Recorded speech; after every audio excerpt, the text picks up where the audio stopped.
హనుమత్ జయంతి ఈ రోజేనా, లేక వైశాఖ మాసంలోనా? అసలు హనుమంతుడు ఏ రోజు జన్మించారు?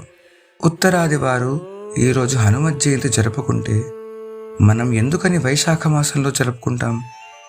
వీటన్నిటినీ ఇప్పుడు మనం తెలుసుకునే ప్రయత్నం చేద్దాం.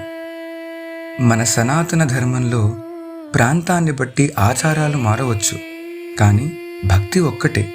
ఉత్తర భారతదేశంలో మరియు వాయుపురాణం వంటి కొన్ని పురాణాల ప్రకారం చైత్రశుద్ధ పౌర్ణమి నాడు, అంటే ఈరోజు హనుమంతుడు జన్మించారని నమ్ముతారు. అందుకే దీన్ని హనుమత్ జయంతి లేదా హనుమాన్ జన్మోత్సవం అని అంటారు.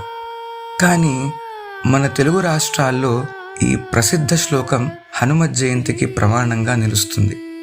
వైశాఖ మాసే కృష్ణాయాం దశమ్యాం మందవాసరే పూర్వాభాద్రా ప్రభూతాయ మంగళం శ్రీ హనుమతే. దీని అర్థం ఏంటంటే వైశాఖ బహుళ దశమి శనివారం పూర్వాభాద్ర నక్షత్రంలో స్వామివారు జన్మించారు అని. అందుకే మనం ఆ రోజున పెద్ద ఎత్తున హనుమత్ జయంతి జరుపుకుంటాం. ఇక్కడ మనం గమనించవలసింది ఏంటంటే తారీఖు ఏదైనా తిథి ఏదైనా పూజించేది ఆ రామదూతనే. కొందరు ఈ రోజును జన్మోత్సవం జయంతి అంటే, మరికొందరు లంకను గెలిచిన విజయానికి గుర్తుగా విజయోత్సవం అని అంటారు. ఇంకొందరు దీక్షా ప్రారంభ దినంగా భావిస్తారు.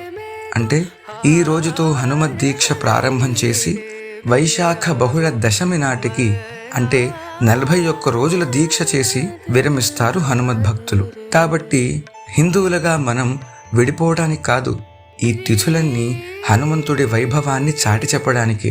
ఆయన చిరంజీవి, అంటే చిరకాలం మనతోనే ఉంటారు. కాబట్టి ఏ రోజైనా ఆయన నామస్మరణ చేయడమే మన ధర్మం. వివాదాలు వద్దు, భక్తితో ఒక్కటవుదాం.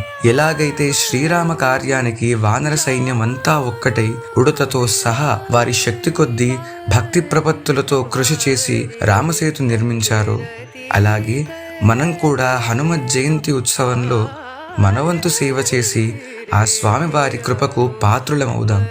ఈరోజు చైత్ర పౌర్ణమి సందర్భంగా అందరికీ హనుమత్ జయంతి ఉత్సవ శుభాకాంక్షలు. జై శ్రీరామ్. ధర్మో రక్షతి రక్షితః, లోకాః సమస్తాః సుఖినో భవంతు. స్వస్తి.